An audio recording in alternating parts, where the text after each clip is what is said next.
Hey, what is up, guys? Today we're going to be creating this cool abstract art piece where flowers come out of this lady's head. So first I cut her out of her background using the quick selection.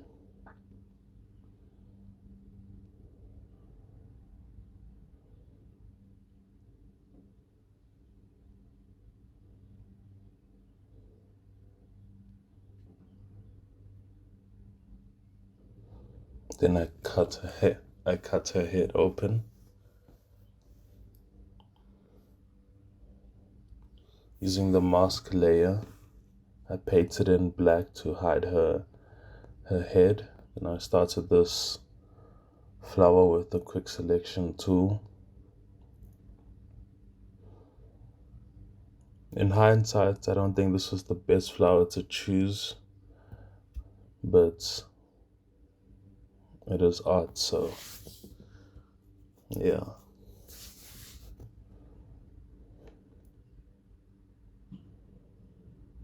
I won't be talking through this whole thing, just where I feel I need to put my input,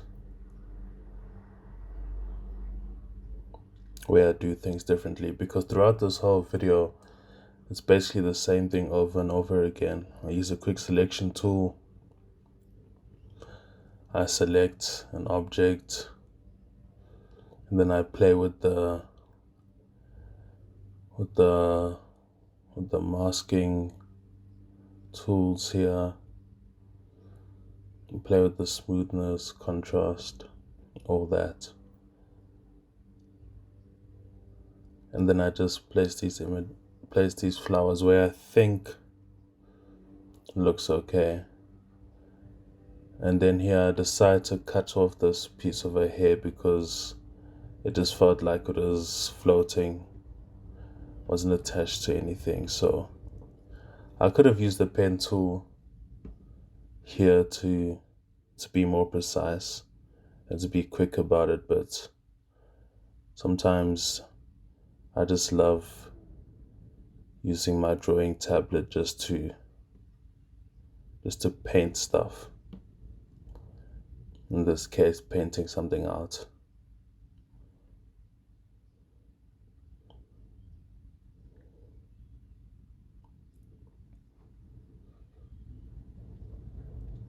And it's pretty windy outside, so sorry for the background noise. I'm recording on my cell phone.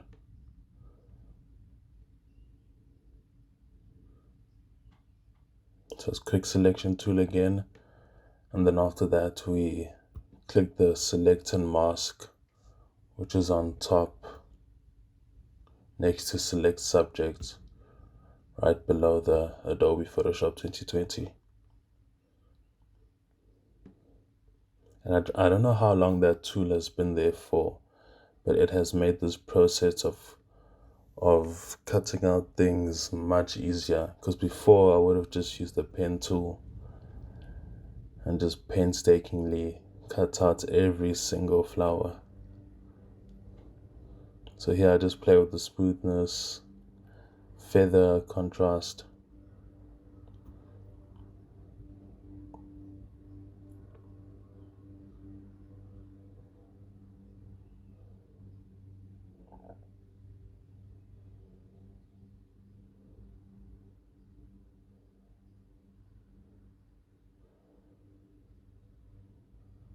And also with the select and mask tool, the smoothness basically just smooths out any sharp curves in your selection. Marching ants, those marching ants, let's say you made a right angle triangle somewhere in your selection. If you click smooth, it will round it out. So sometimes if you make something too smooth, it'll actually cut too much into your image. The feather is obviously to fade out the pixels even more. But if you push the feather setting up too high, it'll actually show the rest of the image. And then the contrast has to do with the sharpness of the edge of the image that you're cutting out. The sharpness meaning if the pixels are too defined, so their colors are too sharp, then it looks like it'll look jagged. It'll look jagged. But if you just play with the contrast just perfectly, it won't look too jagged like it used to before when this tool wasn't available. Every time you quick select something, the image used to be so sharp and jagged. And then the shift edge has to do with pushing in the marching ants further into your selection or further out. And I love that feature because sometimes when you use the contrast and smoothing tools, it sometimes brings in the rest of the image just a tiny bit, maybe 3 pixels or 4 pixels. It brings in the 3 to 4 pixels outside of your selection, and it makes it look like there's a dark border around your selection. It makes it look like you're trying to add a drop shadow or something. Like even if you look at this yellow flower that I'm just moving around, if you saw before I decreased the size, it looked like there was a black border around it. Even if you look here, you can see there's like a black border around it. So now I just play with the shift edge just to see. I'm just going to the extremes to see what it does. And now I decide to just erase or use the mask tool to paint out that black border. So that's the cool thing about the select and mask tool.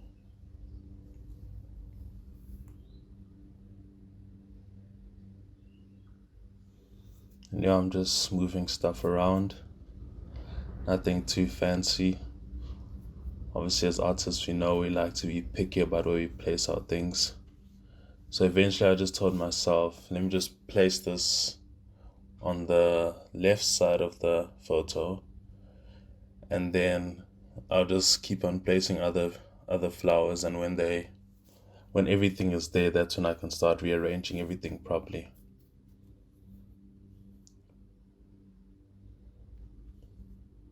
I love the contrast in this flower, this picture, whoever took this picture.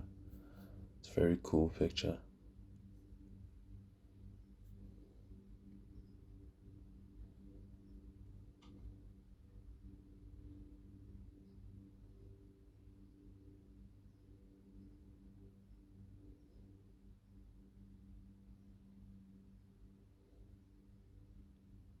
And when you use the quick selection tool, the first default is obviously to add the marching ants. And then when you want to actually like cut out an area, like I'm doing here with this white flower, I want the marching ants to actually go right to where the petals are touching. You hold down Options on a Mac, and I think it's Alt on the keyboard on Windows, and then it'll bring up a minus sign. And you just draw away the area that you want the marching ants to fit into. Like even when you use that quick selection tool, you see on the top left that there's that the middle icon is selected with the plus sign, and then on the left of that is an icon with a minus sign.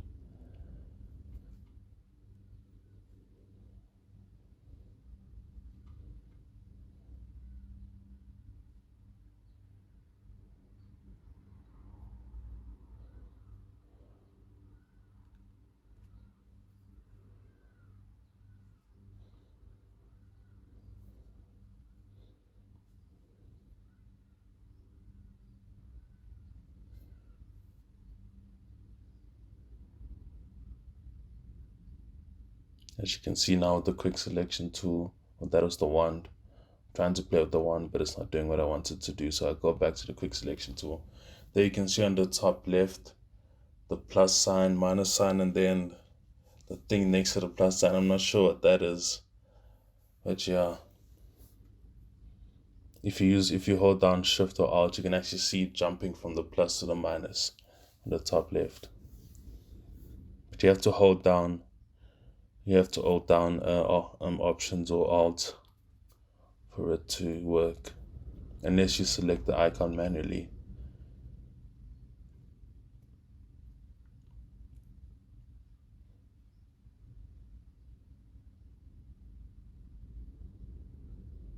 Now I'm just cycling through my layers of so many photos. I think I had 90 something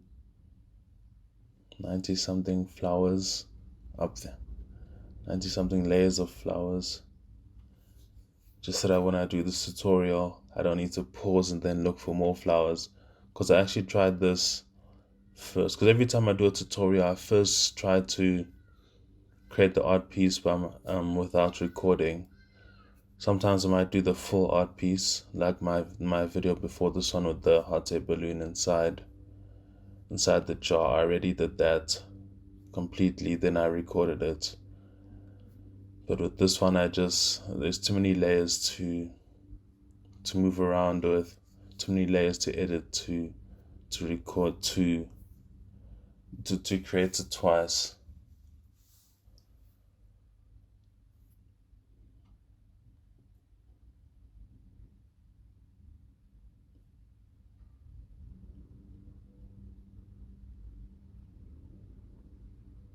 I'm just playing with the camera raw filter, just moving around, dialed to extremes, like I always mention, moving into the extremes, and then lessening the effect.